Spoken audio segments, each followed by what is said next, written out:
Hello, ladies and gentlemen. Welcome to CONSERVATISH episode 265. My name is Peter Edgar Feliciano. Wherever you're listening, make sure you share, subscribe, rate, and review. I'm serious. It helps the algorithm, where we're going to be talking a lot about that today, and how you can get involved and you can fight the system and you can stop being a lazy piece of shit and waiting for Gary and I to do it for you. You can find me on Instagram at Peter_Feliciano.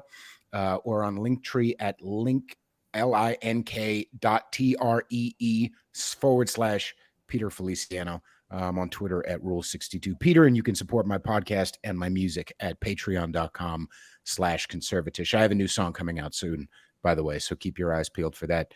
Ladies and gentlemen, the wonderful Gary Faust is here today. Yay! Champagne, Champagne himself, journalist. What? It's a champion of the people, man. Going down on 6th Street and fucking riling shit up. Absolutely. Journalist, man on the street guy, producer, podcaster. And you can find his socials down here. Why don't you go tell people where to find you, please? Yeah, I just changed it, actually. I'm going under the pseudonym Scary Gary now. It's the.scary.gary on Instagram, and on YouTube it's like at Gary Faust or something like that. Mm-hmm. You can still type in Gary Faust on YouTube and it'll come up. Whereas on Instagram, you have to type the full thing out. I mean, you can't type Gary Faust or Scary Gary. You have to type the full thing out because they sent me that. So this is why we're doing this. They sent me a notification that said only people that are non-follow, or only people that follow you can see your content. And non-followers can't see it. You're not going to show up in the Explorer page, suggested reels, or anything like that. And so, yeah, I not only am I shadow banned, which this happened to me a long time ago too, after I did an interview with Ian Smith, but now they're telling me that I'm shadow banned, which is interesting. That's a new one. Yeah, that's a new one. God bless them. Fucking cocksucking lizards. I've had a passion about this for a number of years. I talk about it, and I don't talk about it too frequently, but when I do, I try to make sure, because there's a couple of reasons why I think it's important for non-creators to understand what creators go through, and more pertinently, what people who are fans of offensive humor and real shit and conservative or libertarian humor or whatever, what we're up against. A lot of people don't understand what the deal is. And even when they do understand, it goes kind of over their head, and they just think like, oh, you just complain about it, and then that's going to be enough.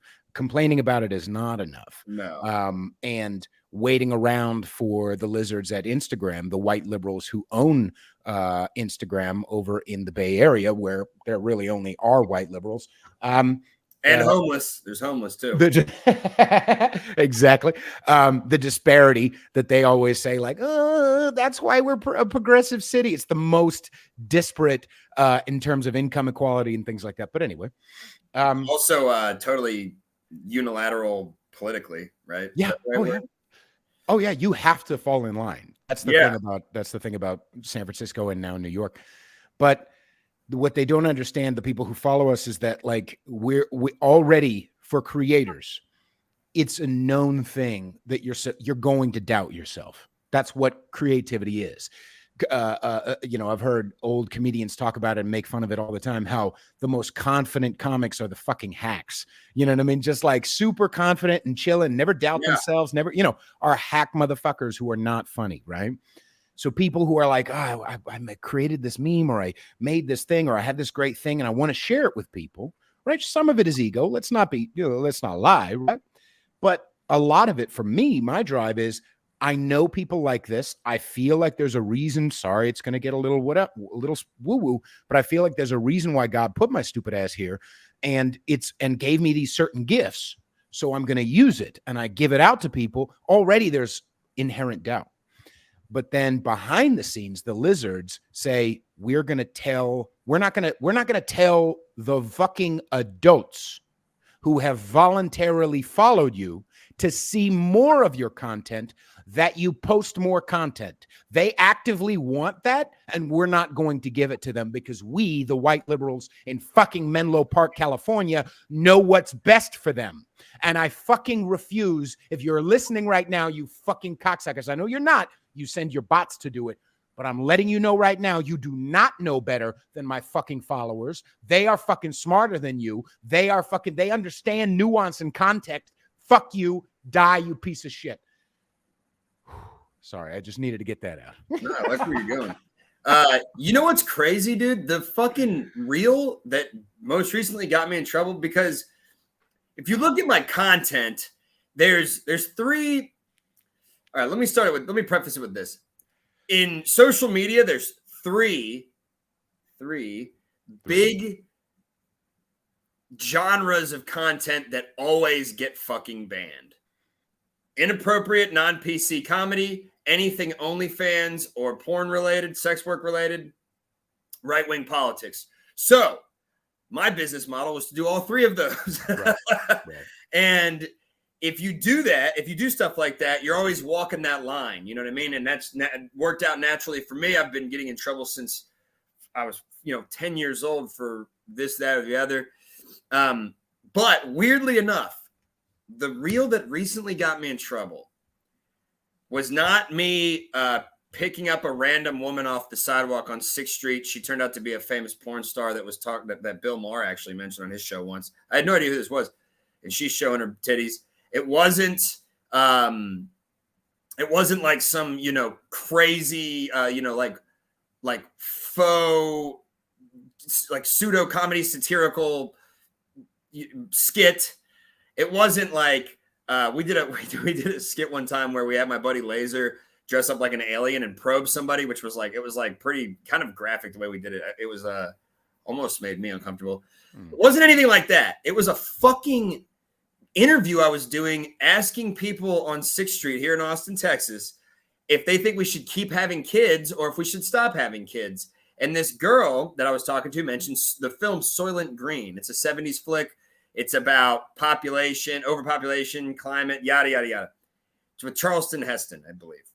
And it's basically about people voluntarily suiciding themselves, euthanasia, and then being turned into a green sludge that then is fed to the lower echelon, the younger echelon of society, or what have you. I don't remember the plot exactly.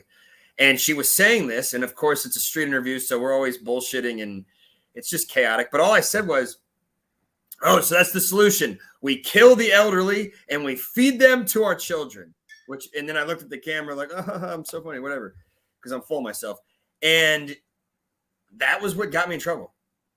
That joke, which is fucking insane because it's clearly a joke. Right. Tongue in cheek, Right. Now you appealed it. I wanted to preface that. That's what pissed me the fuck off, because this is what we've been talking about this, over voice message, which, by the way, I appreciate you doing voice messages. I fucking hate texting. I hate it.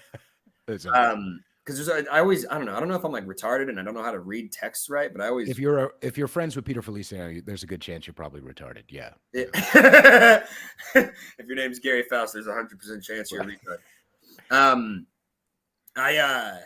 But yeah, we've been talking about this, man, and it actually really pissed me the fuck off because I had just gotten a bunch of traction on my Instagram finally. Well, not finally, I should say. I never really tried. I was always content doing behind the scenes production stuff, doing podcast stuff, being 1 foot in, 1 foot out in front of the camera, just having fun and producing my buddy's shit because I like to be the center of attention, of course, but I never was super interested in being like an influencer or right. What have you. Right. And then I did some more of these interviews and people were like, dude, you got to keep fucking doing this. So, and then it started picking up and now I don't know, man. Maybe I'm just crying. I mean, you've been fucking taken off Twitter 46 times. So yeah, no, I've here's what's the actual number?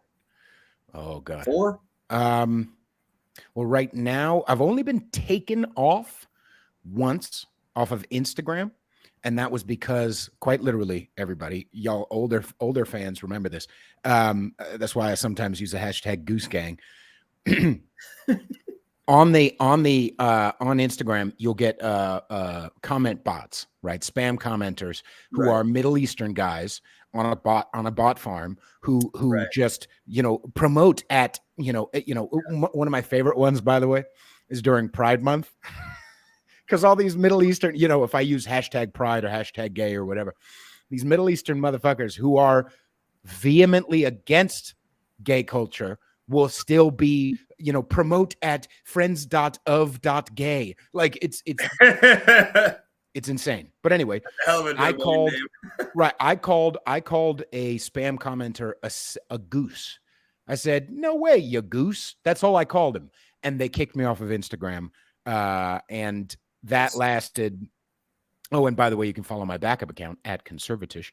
But that lasted about 2 days, and then they put me back on. But currently I have, the list is at least 15 things that have been removed or that I've been flagged for or the whatever on Instagram. And albeit my engagement has gone up, but nowhere near what it should. Right now I have 21.7 thousand followers. Something I posted 2 days ago has, I think, or something I posted last week after a day had like 35 likes. Okay. So I only have 4,100 something followers, right? And probably 1,100 of those are like brand spanking new in the past 2.5 weeks, right? 3 weeks, something like that.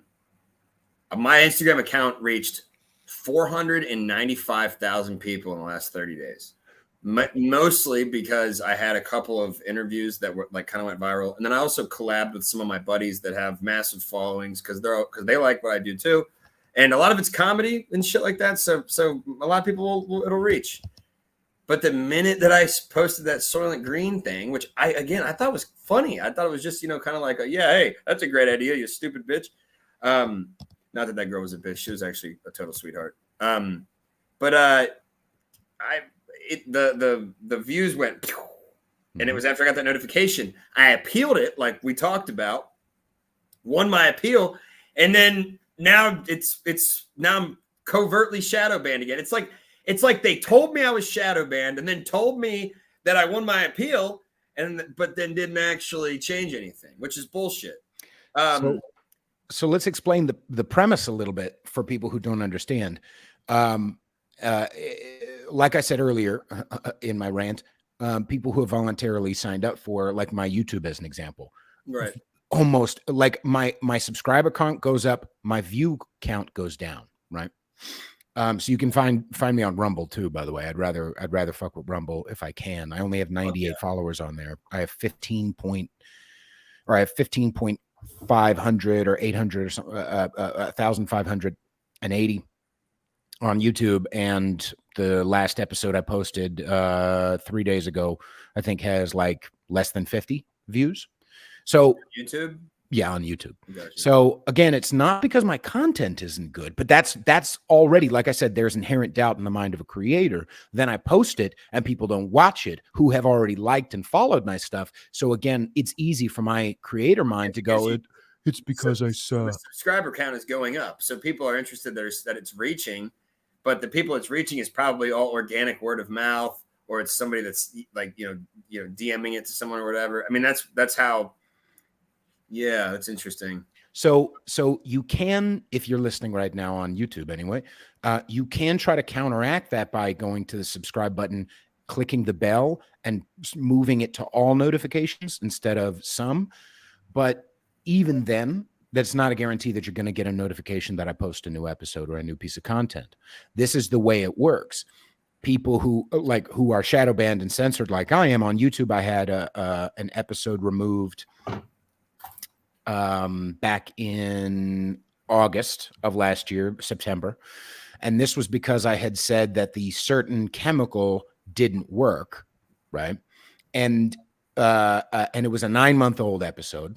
And this was also around about the time that Fauci was on Fox News and finally admitted that the so-called chemical didn't actually work the way they wanted. But that didn't get shadow banned. That didn't get removed. But mine did, right? Here's and the reason why I'm pointing that out is because the same thing you're struggling with, it's arbitrary rules enforced arbitrarily, right? Yeah. They send in first the algorithm bot to say, no, they said something they're not supposed to, because everyone in the Bay Area who works at Meta are fucking white dorks.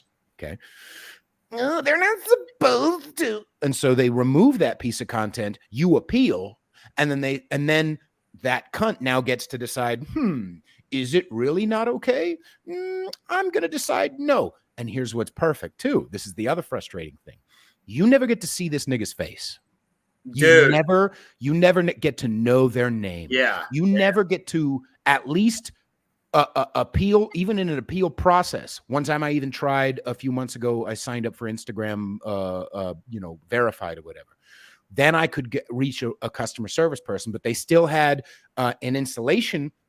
They still insulated themselves because, well, the appeal got sent over here and we're not in charge of that, blah, blah, right? So it's always faceless. It's always nameless, and you can't do anything to change it. This is the thing over and over that I keep running into.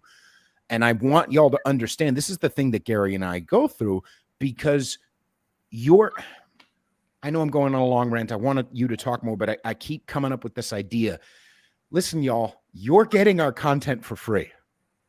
You follow Instagram on, at the.scary.gary for free. You follow Peter Feliciano for free. You're getting this shit for free, for fucking free. And we're not just fighting the doubt. We're also fighting the bots. We're fighting and listen, part of it is a privilege, but you guys just need to understand that if you're not doing anything to help us out, I kind of don't give a fuck about you. Right? Meaning I don't even care. Like, you don't even need to sign up for my Patreon or whatever the fuck, although you should. But even if you just comment, that helps. If you like and save the post, that helps. If you share it, even underground with your friends, that helps. But if you're not doing any of that stuff and you're just soaking it up, I don't know. I kind of feel like fuck you. And don't complain when Gary or I get kicked off. Don't say, oh, PC cops run amok. Yeah, you fucking let them run amok, you cocksucker. So check this out. You mentioned Fauci, yada, yada, variants, specific chemical compounds, whatever, Yep. right? So Soylent Green. yeah, right. One of the first times that I ever had something removed was regarding COVID. And it was with, I used to do podcasts with John McAfee. I know you're familiar with him. Nice. And most people watching this, especially anybody that follows you or I, for sure knows who John McAfee is.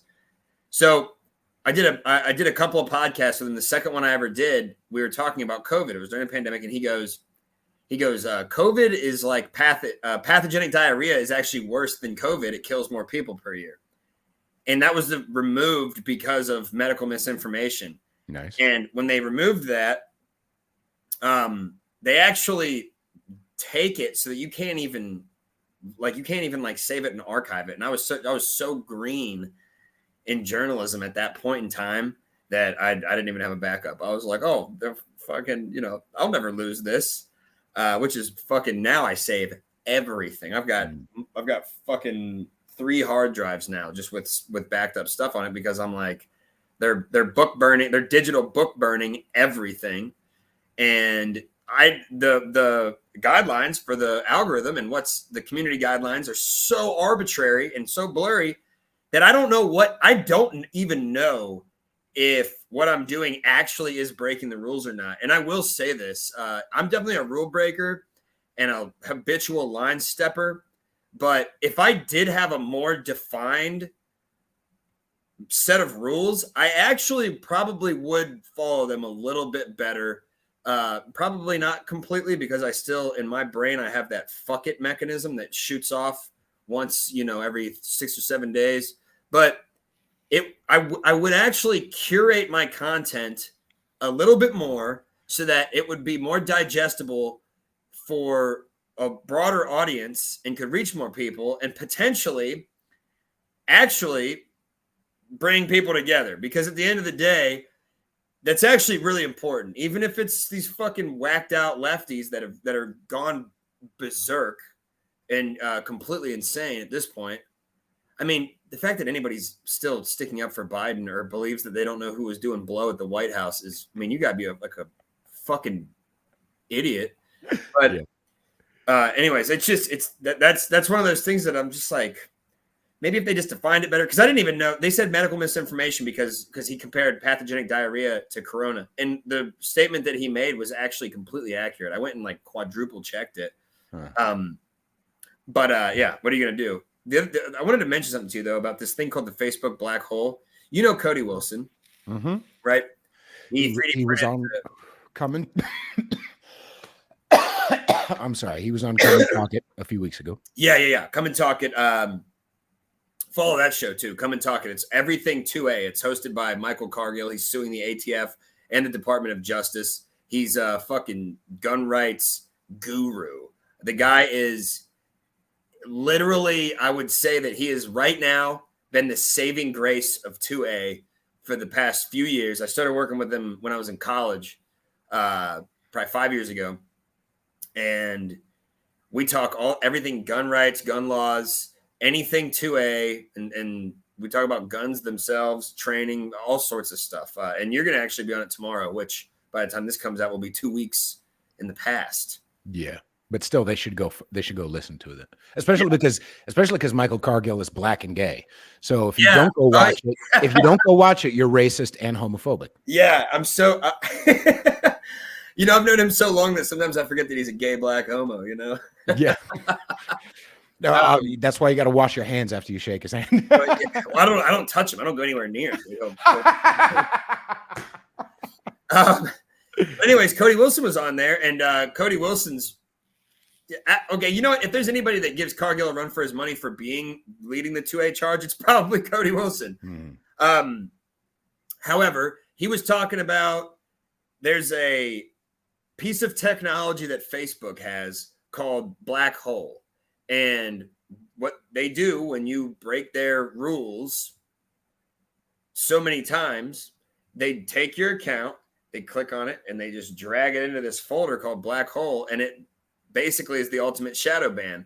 And I asked him how he knew this, and when he was at SHOT Show this past year, somebody came up to him and said, hey, I was the guy that black holed your Facebook, and that's how he found out about it. So sort of an interesting piece of information there that I've picked up, because a lot of the times people like us, we're figuring out how this is working. We look at the analytics and we're like, okay, well, I got this number of views on this number of views on this, and then all of a sudden it dropped 80%.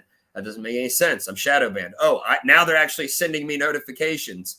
And that's clearly the notification thing is I believe, because there was a lawsuit that was settled that said that the tech companies, the social media platforms, are required by law to let people know if they actually are being shadow banned. I don't know the case, but that's what I was told.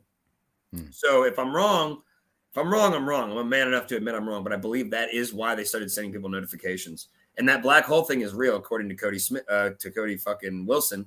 And Ian Smith, I just conflated their names. And Ian Smith was another person that I talked to about this, and he, not the black hole thing, but just the overall shadow ban. And he said that the only way that he's ever, because he's obviously been removed and then reinstated and yada yada yada. The only way that he said that he's ever been able to circumvent any sort of shadow banning is by getting really crafty with his posts and not using certain hashtags and not saying certain things. I mean, I started bleeping all the swear words in my videos because I'm still playing the game right now. Until I get completely fucking kicked off Instagram and YouTube, I'm still going to play the game. I'm still going to be the politician, play chess, play 7D, blackgammon, whatever the fuck we want to call it here. And I'm going to try to reach as many people as possible until they completely fuck me up the ass. And at that point, then I'll say fuck it, and I'll get on Rumble and Parler or whatever the fuck people are using. And I have accounts on those platforms. It's just posting to every single thing is like absolutely time consuming. Well, let's talk about the toll too, because it's not just the spiritual toll or mental toll or emotional toll of like, oh, I think I suck, or I have doubt about is my content any good, right? It's also the time it takes for me to make a fucking meme, right? And I got to make sure that the music sounds good, and let me change this. Oh, this audio is a little weird. Let me, huh? Are you OCD? Yeah, a little bit. A little bit. Yeah, but also I want to make sure that it's good. You know, what sucks is that I look around at some of the people I follow. I'm like, oh, they didn't get that editing right, but everybody's still liking that. So maybe I should stop wearing too much. Dude. But it's the time that I put into it and the mental effort and the recording the thing off of, you know, YouTube or finding it or whatever. And I'm excited to do this. I'm happy to do it. But then I post it, and one meme from a month and a half ago has 2.1 million fucking views. But then another one from 4 days ago has like maybe 500 views. So how did that slip through and get 2 million? That's a good question. It may have been because they ramped up my shadow ban more this last month. It may have been the certain hashtags. Here's what it also is. On Instagram, right? This was on Instagram. When certain people see my stuff, they share it, right? And I'm certainly not famous or whatever, but I have, you know, 21.7 thousand. If that at least gets my foot in the door for someone like who followed me yesterday or earlier today, Sal the Argonist. Do you know him on Twitter? He's got a Mac Dre thing. Anyway, he just followed me this morning. If that lends credibility to the people who I at least respect or who I like, okay, cool. You know, it lends credibility, right? So, but back when I had, you know, only 6 months ago, I had maybe 2,000 followers, right? So it's been a huge jump. Shit. There's been a few things that got viral, and I'm super grateful for that. Listen, as much as I complain, if you had asked me a year ago would I like to be here, I'd be fuck yeah, right? Well, are you sure you're not Jewish? Ladies and gentlemen, the dick reveal happens on CONSERVATISH. No, I'm sure, but it's just yeah, I'm not rich enough to be fucking Jewish. If I fuck. Anyway, well, dude, you know what you were just saying though is this is how I figured out sort of how to circumvent the shadow ban so far. So, because I like talking solutions, right? Sure. If somebody shares your reel to their story, the people that see it still see it. If they DM it to somebody, they still see it. That's pretty much the only way to do it, right? Unless you walk down 6th Street like I do and go up to every person you see and say, hey, I'm going to interview you, follow my Instagram account. I get every time I go out, I get 40 or 50 people doing it that way. That's called fucking shoe leather journalism, brother. And that shit, I have sciatic pain down my fucking leg, dude. I'm limping down that motherfucker talking to drunk lunatics. Some of these people are fucking coked out of their mind. And I still go talk to every single one of these people because that's how you get organic. That's organic growth. But what I want to say that I think the best thing that anybody can do that's getting shadow banned is when you post your reel, send it to people that you know will like it or share it and say, hey, dude, still shadow banned. Can you help me out with this? Because I did this, I did that free parking thing where I was like, hey, these homeless people are smoking fucking crack next to the parking meters and they're sleeping on the sidewalk for free. We should not be paying for parking until the homeless problem is fixed. 2 birds, 1 stone. Getting help for the homeless people, which they definitely need because a lot of them cannot help themselves. And I'm getting free fucking parking. So I post that reel and I said, share this if you want free parking. I deleted 4 reels prior to that because each of them got like 600 or 700 views. You know what I mean? And I'm just like, this is fucking this doesn't even need to be there. I posted that one. I sent it to like 20 people I know. And I said, hey, send this to like 5 people each. I'm going to try to share this. And it got 31,000 views, which was like, I mean, I don't remember what the numbers were exactly, but it was almost like a 10,000% increase. So the only real legitimate strategy that I've created or not created, but just kind of stumbled across that fucking circumvents this is for people to share it to their stories.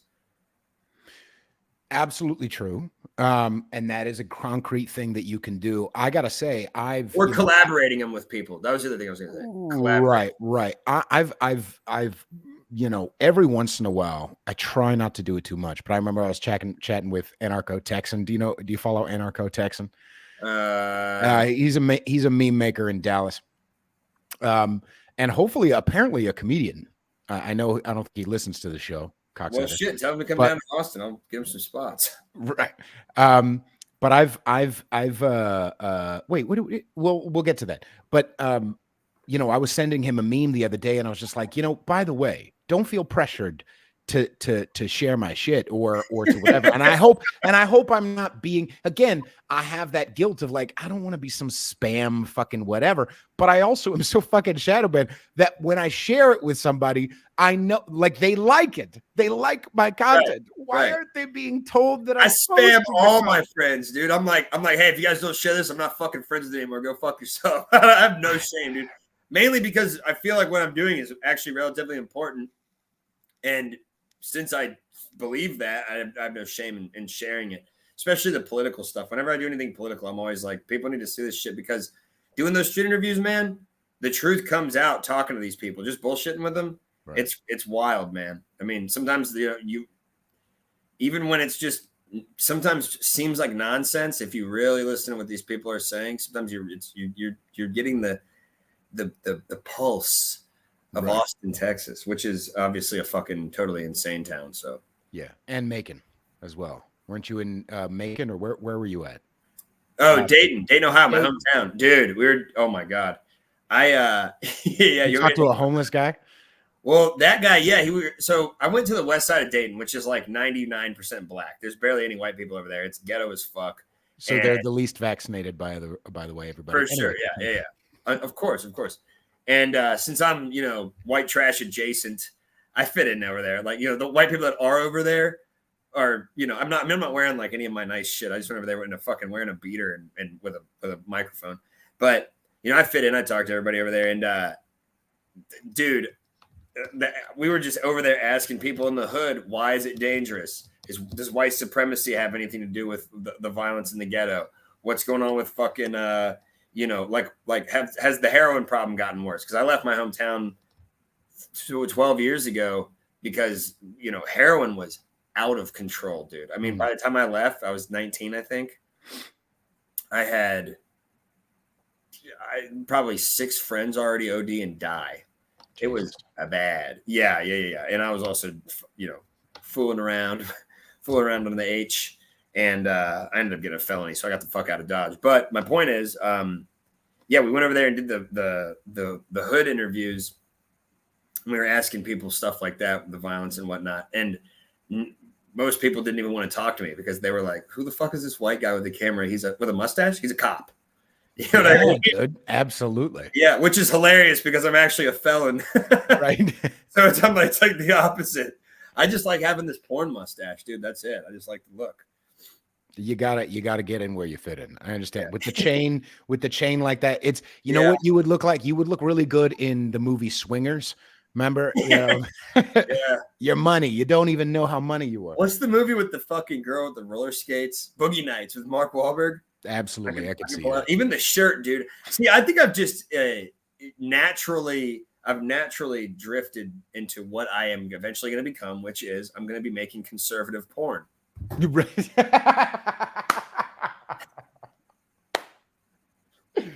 We need more of that. Listen, I know a lot of the conservatives who follow me are like, or not a lot, but some of them, like I've made that joke of like, if you follow me and I look at your avatar and it's like an eagle in front of a fucking American flag, I'm like, you're about to unfollow me, kid, because it's too dirty over here. I fucking had Elizabeth Duffy, that dirtbag, on my show a couple months ago. We're friends now. I posted a meme about what did I post today? It was like how to register guns. Yeah. And it's Kimmy Granger talking about sucking a dick. And I'm like, someone posted this is not appropriate. I'm like, suck my dick, nigga, fuck off. Like I like to post what I like to post.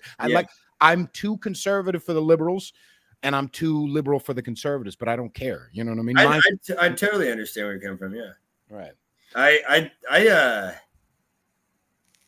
I think I kind of have the same energy, but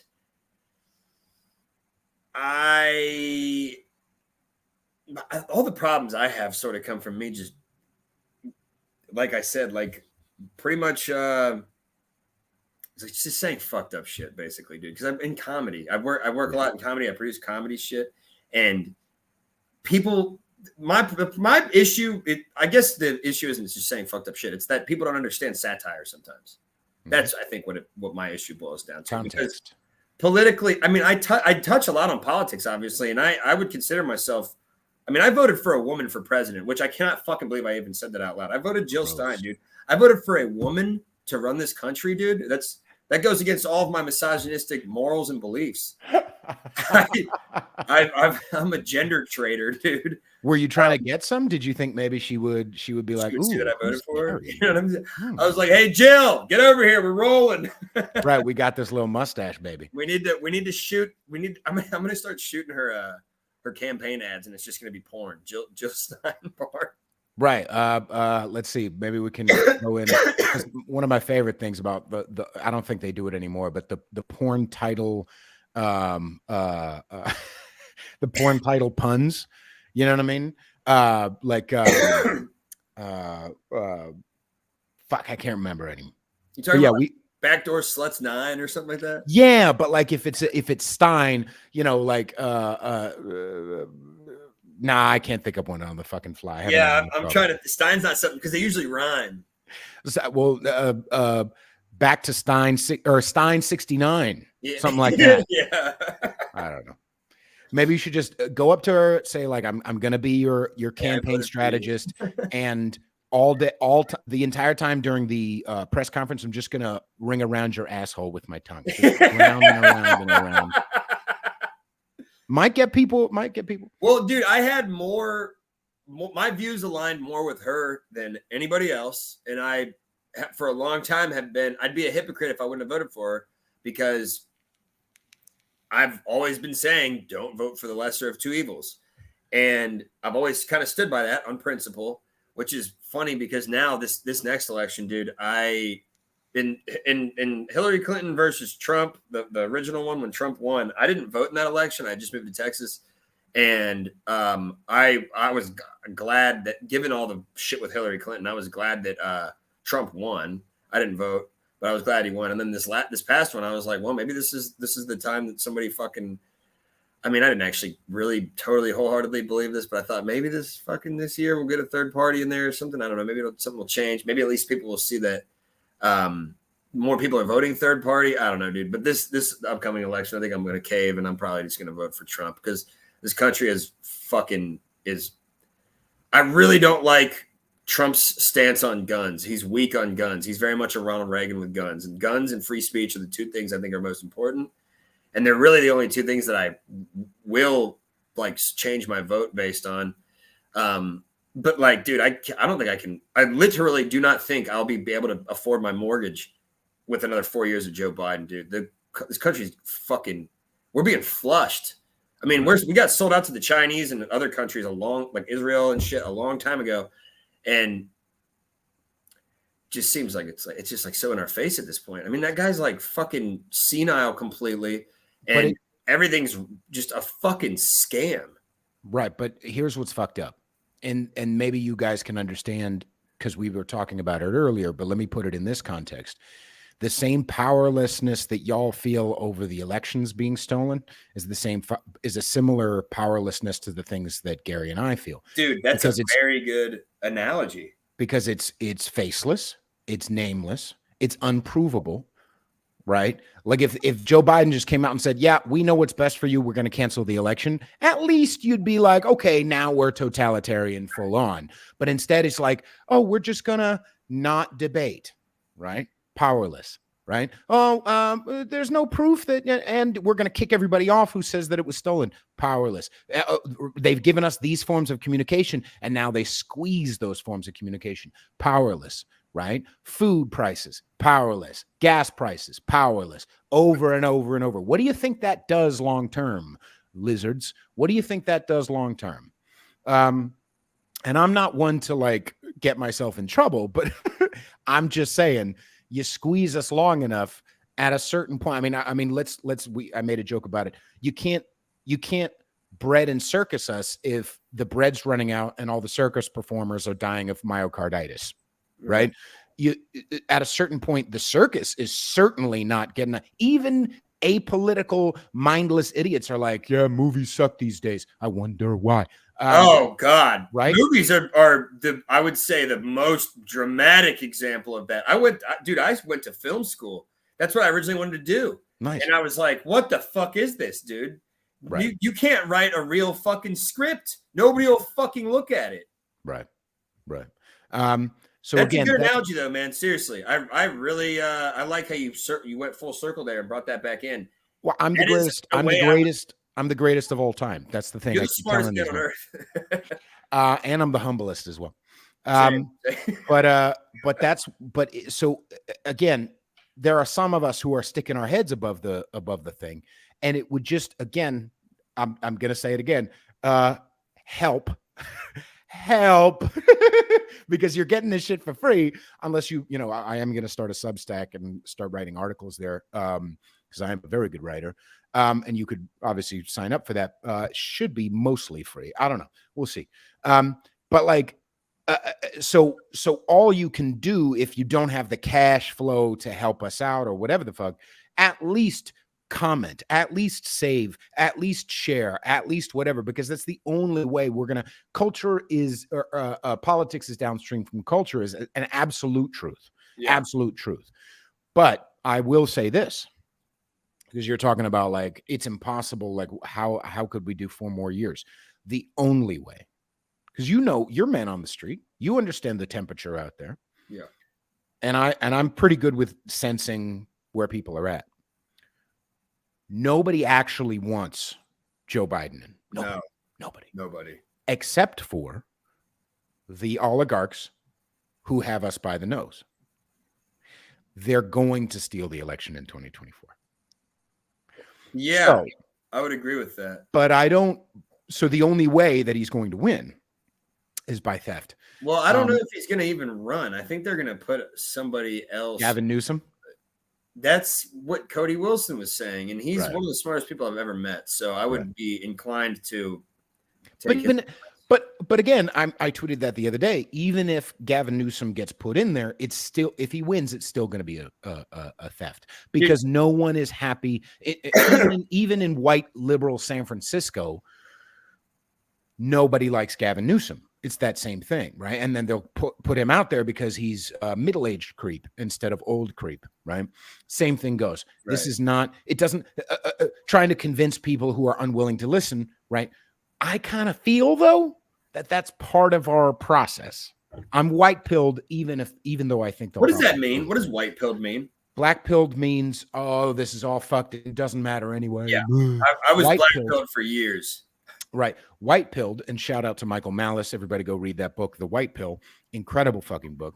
And the white pill is everything's going to work out. It may take some time. People may die, et cetera, but everything kind of is inexorably and inevitably getting better and better. Well, so you say you're white-pilled. I'm white-pilled, but I still think them stealing the election is part of the process. Okay, so here's my take on this, man.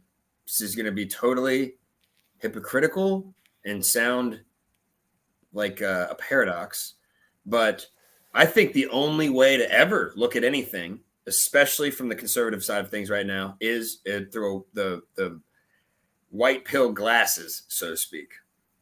However, I think we're completely fucked, but I think you got to look at it with the white pill eyes, because otherwise everybody else is going to completely lose faith in everything. And that is a self-fulfilling prophecy. If we think we're fucked, we're fucked. You know what I'm saying, man? It's the same thing with anything in life, dude. So recently I got completely sober. All right. I know you can tell I'm drinking a entire jug of fucking coffee.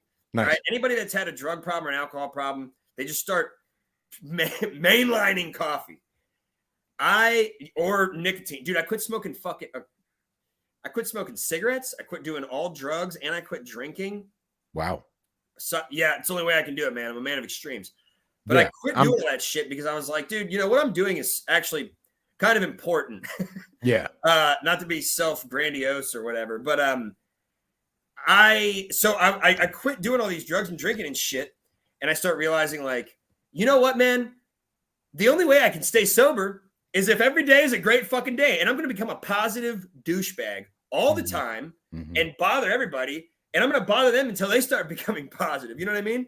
And my friends are like, hey, dude, somehow you were a lot cooler when you were a pessimistic asshole, high on ketamine, drunk at 3 p.m. talking about the government. You were way cooler. And I'm like, hey, I'm glad that you liked me at that point in time, because guess what? Now I'm positive, because otherwise I'm going to fall apart. And if you take that and extract that and apply that to society as a whole, if we all think we're fucked, we're all fucked. Nobody's going to give a shit. Nobody's going to try. It's all meaningless. Doom and gloom, impending death, all that shit. So I am, and that's what to pull this back into the Instagram censorship, that's what they want you to feel. They want you to feel like you're fucked. Dude, this shit irritates the fuck out of me, but I'm positive, man. We're going to keep making content. We're going to, and that's right. And that's there's a couple of things that I hang on to. Number one, I have a higher power, right? And by the way, I'm 21 years sober, so I understand the fucking, I did not even know that. Yeah. I don't talk about it. I mean, I talk about it. Like 21 days sober, dude. Hey, there you go. Fucking, we're fucking butt brothers.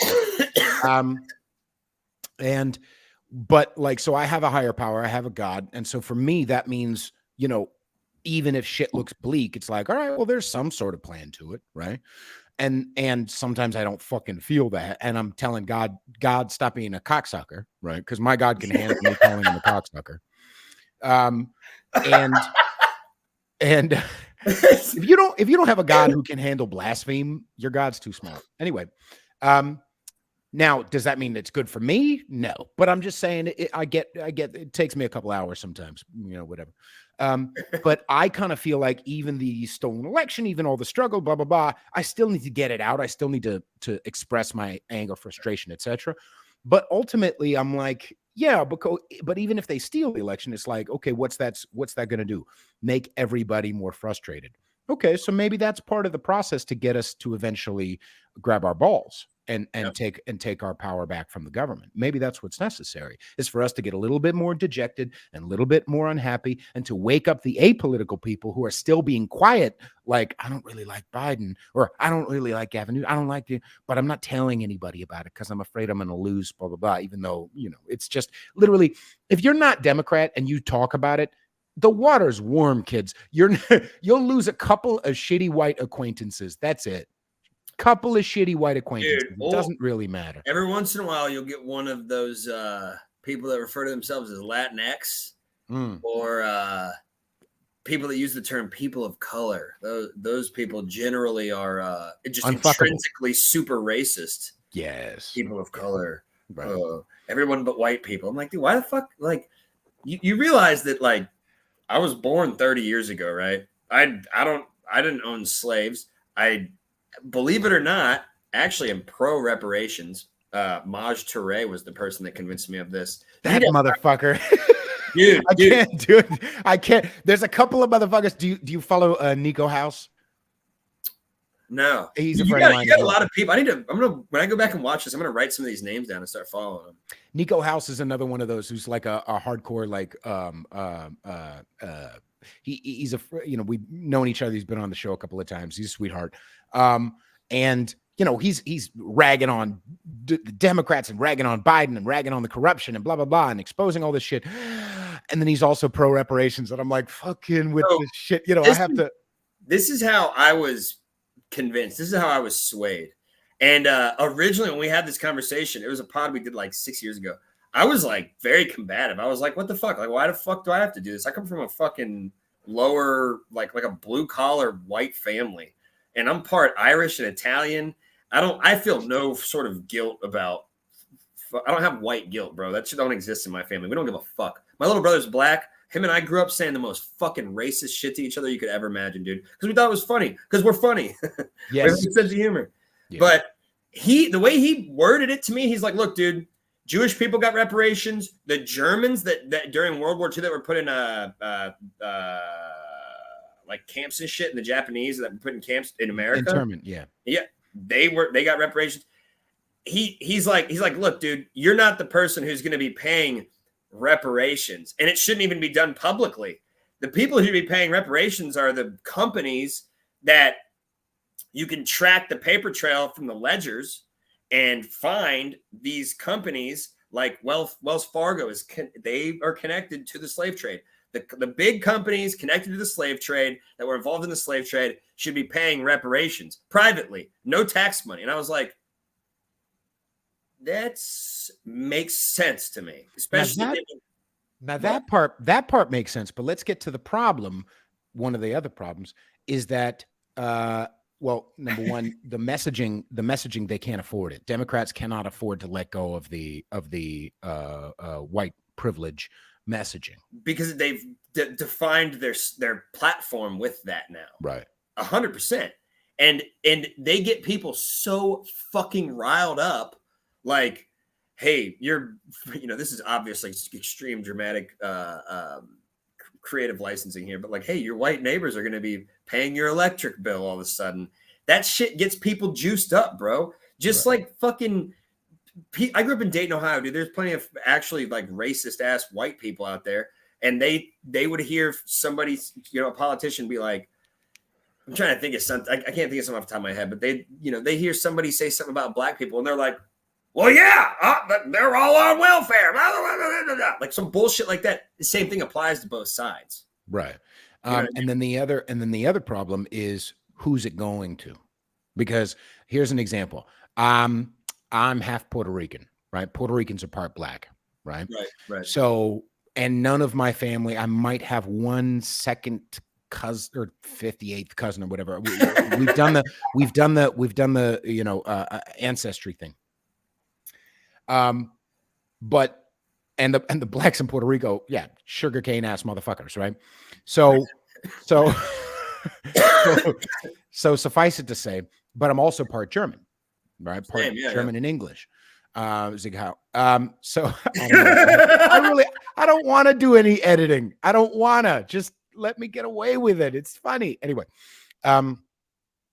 So I part of me is black and part of me isn't. So does a part of me have to pay the other part?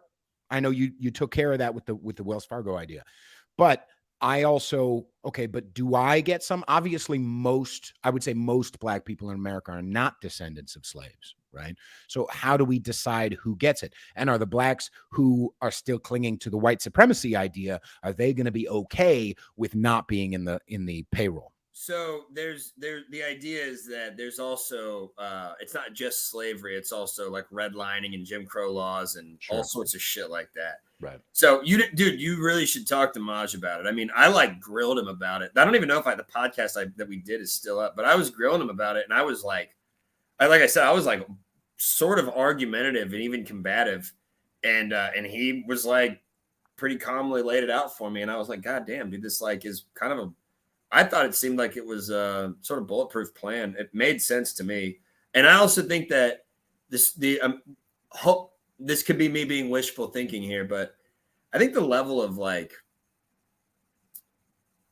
race relations repair that reparations would reward people with, there's a lot of R's right there. I think it would help things.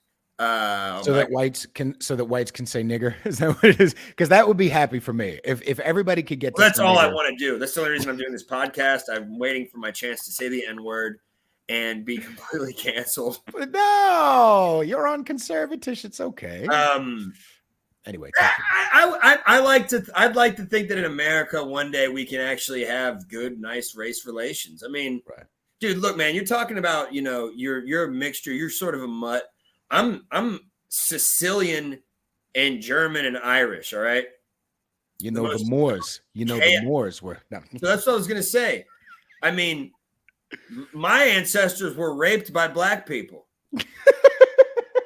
There's a clip for you.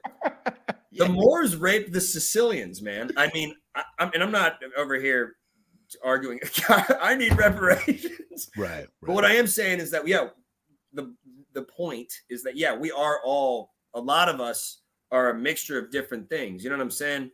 And I think that it's pretty, I think it's actually pretty complicated, but I do think that something like that could be beneficial. Yeah. You know what's funny, dude? If somebody watched this that really didn't like me, they could sit there and they could listen to that whole thing about me saying I'm for reparations, and then they could just clip the part that said, I'm just waiting to say the N-word. Dude, That's another thing that I want to that just popped into my head is that like the irony of us, like my interview with McAfee being taken down for medical misinformation, which is not true, was not medical misinformation. We just did a simple comparison. The irony of that being taken down, and then somebody like Alex Jones, who's been right about a ton of shit, him being completely deplatformed and sued for $5 quadrillion or whatever it is, that is so I don't even know if there's a word for how fucking ass backward that really is. Right. Just kind of popped into my head. The way that they take something that somebody's saying that's actually legitimate, chopping it up, making it look fake, suing them, deplatforming them, and then they say all sorts of shit that's just made up, but it's backed by government studies or what have you. You know, it's bullshit. Right. And I'll say two stories and then I'll bring it to the people again. And I've told you this story. My latest strike on Instagram was from April. I had Dykes on the Right on my show. Oh, yeah.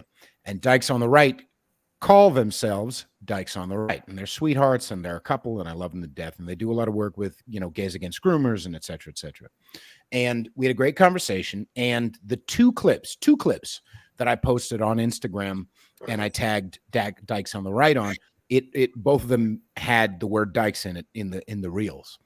And Instagram took them both down. Now, I appealed because not only did they take my thing down, and both times I appealed, it was like, no, this has been reviewed by an independent shit fuck white piece of shit who has probably 3 sexual partners in his entire life. Faggot. But anyway, I digress. It was. Is this when I say the N-word? Is this? Yes. You have to suck off a tranny if you're going to say it. You have to counteract. It's all about balance, Gary. But don't worry. We'll make sure it's in the process. We'll make sure it's in the process of taking estrogen. So at least it's a tiny withered penis. You know what I mean? A little a limp nano schlong. Pobrecito. So I'm going to hell. But we're already there, dude. Exactly. So I appealed both times. It got found. No, it's supposed to be off. At the time that my Dykes on the Right posts were removed, there were 675,000 posts on Instagram attached to the hashtag DYKE. All of those posts were not removed. My post was, and they don't care, right? Same thing goes with YouTube. YouTube removed a post. That was my latest strike on there. YouTube removed a post for violence, right? And it was a meme saying that Marxism was trying to reach their hand in this door. It was like this CTV, whatever. And some guy, black guy, hits the person who's trying to sneak into the door to open the door and break in with a bat, right? Do you know where I recorded that video from? YouTube. So YouTube removed the post that I posted from them in the first place, but I got it from YouTube and it's still on YouTube. And I even told them, and they're like, no, we don't, it's against our community guidelines about violence.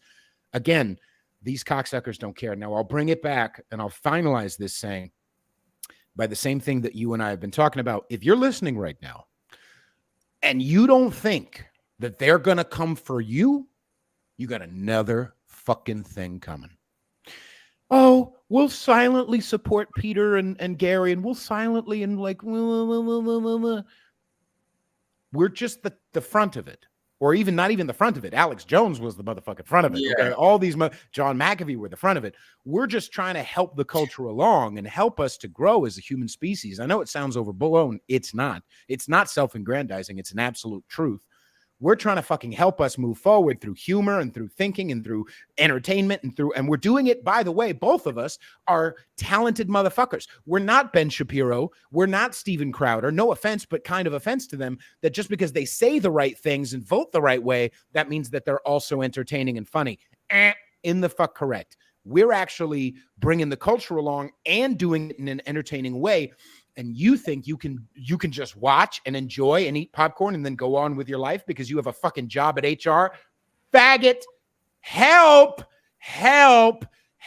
because they're gonna come for you next, turd ass piece of shit.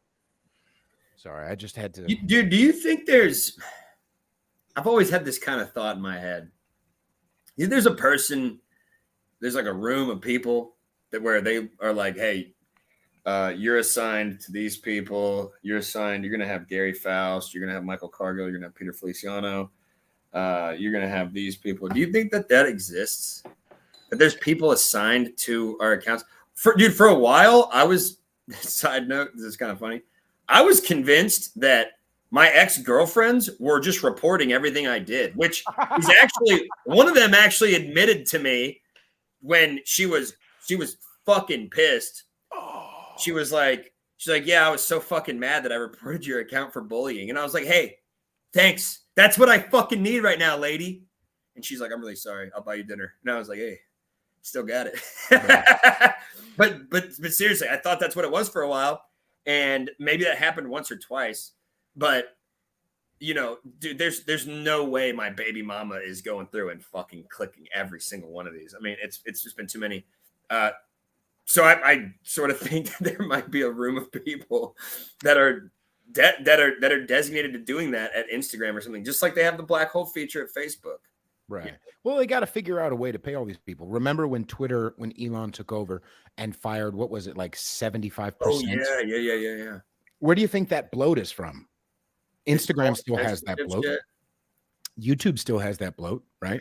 Because we have to hire diversity officers. And I never have a lot of issues with YouTube, dude. I had those issues like years ago, and then I had a copyright strike because we were live streaming an episode of Live PD and making fun of them. And other than that, I don't know how I've sort of dodged the YouTube stuff. I mean, I just don't get it.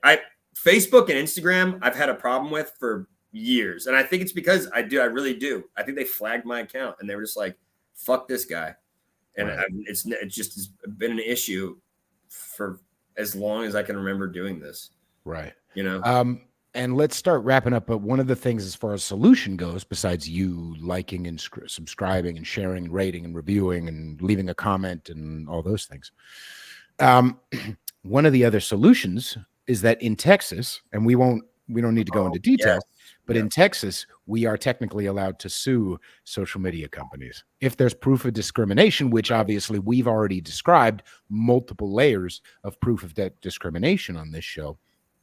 And I won't say, well, never mind. I was going to say so, but what I really want, besides a lot of money, what I really want, and them to apologize, what I really want is just to be treated like everybody else. That's all. I want to be treated like someone who has 21.7 thousand followers on Instagram and has earned it because I never bought any fucking followers. I want to be treated like someone else would if I was posting videos of fucking puppies and kittens, right? And Orange is the New Black as if it was a talented show.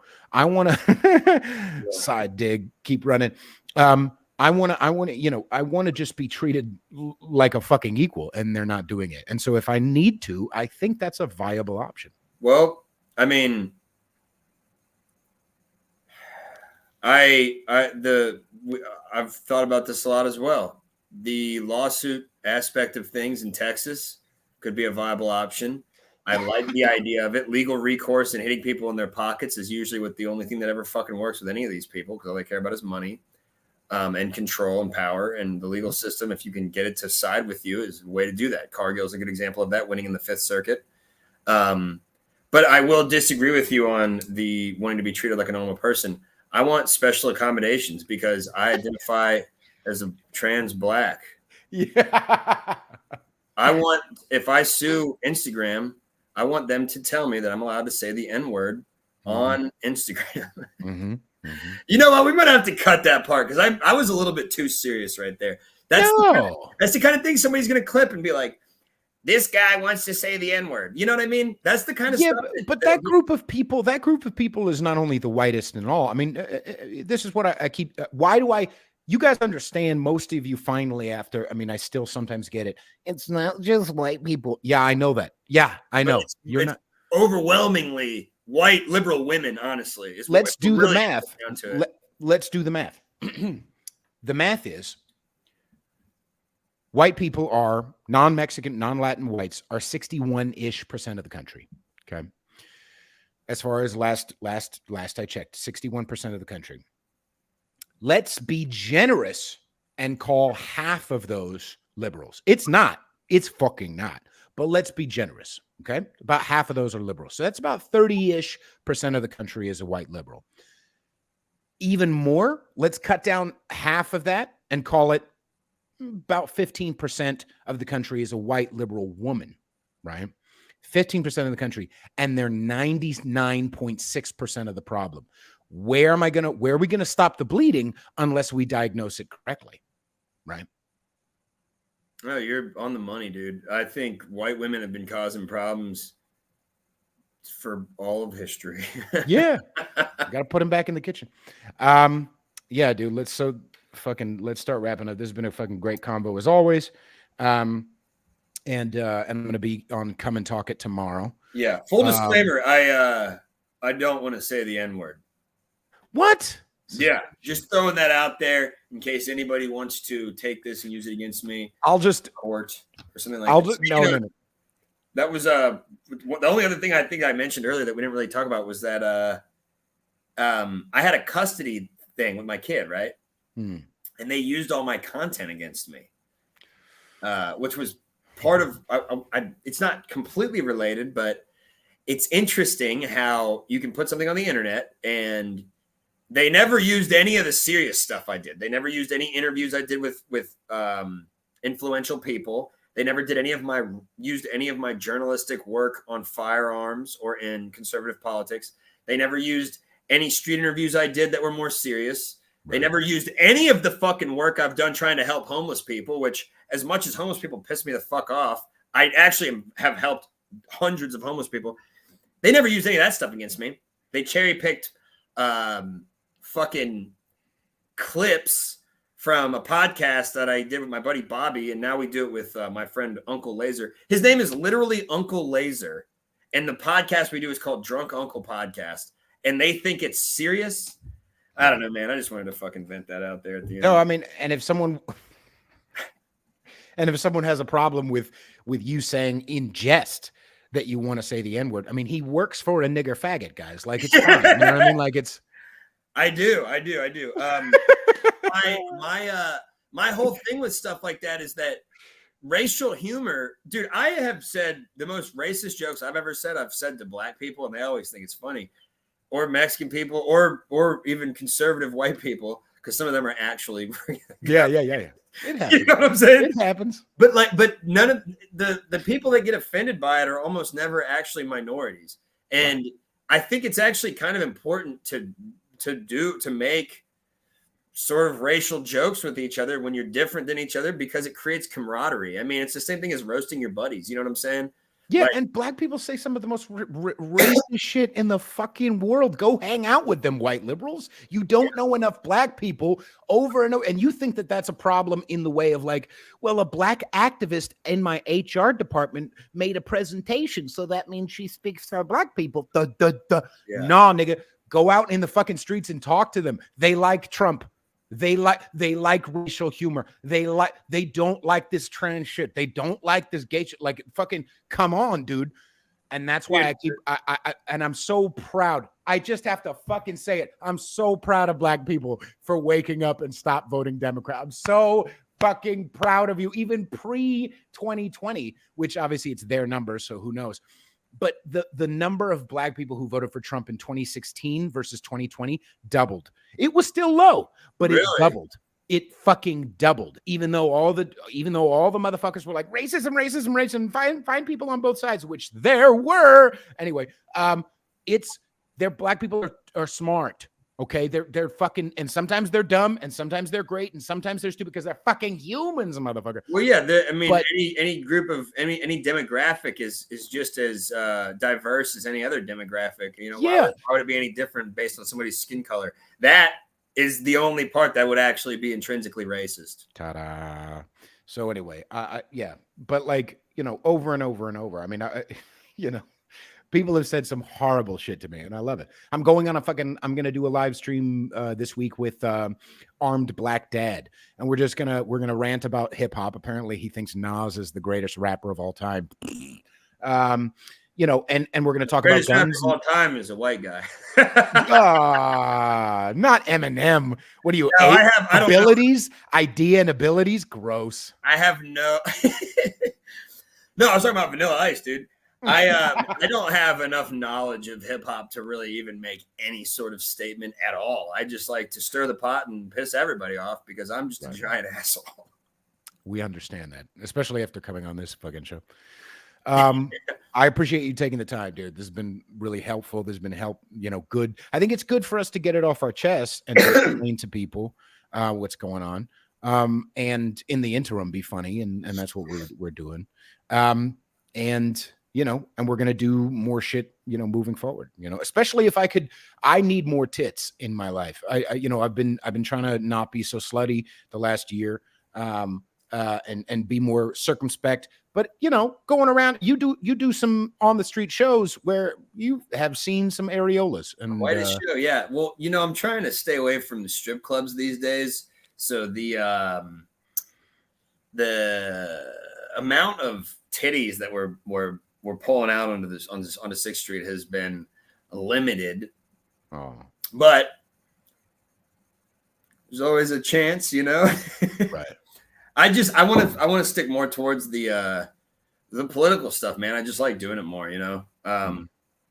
Although anytime I ever bring out any girls ever at all in any capacity, dude, they get way the clicks and the likes and the views. It's like, dude, we live in idiocracy, man. That's all I can say at the end of the day. And you know what, dude? No, not bashing anybody that follows any of my stuff or likes that kind of shit, because I like tits too. More of an ass man myself, but I love pussy. I love women, but there comes a point in my life where I have to sort of pick one of these lanes, you know. And I think, I mean, I'm always gonna have some, you know, some sort of stripper content going on because it's fun. Yeah. But I levels of priority, I would say politics, comedy, sex. Those are the avenues I'm taking. Those are my priorities. Right, and they're evergreen. You know what I mean? There's never going to be a time where they're out of season, which is nice. All right, everybody. Evergreen, dude. That's a good way to put it. Right. I'm the greatest of all time. Everybody go follow.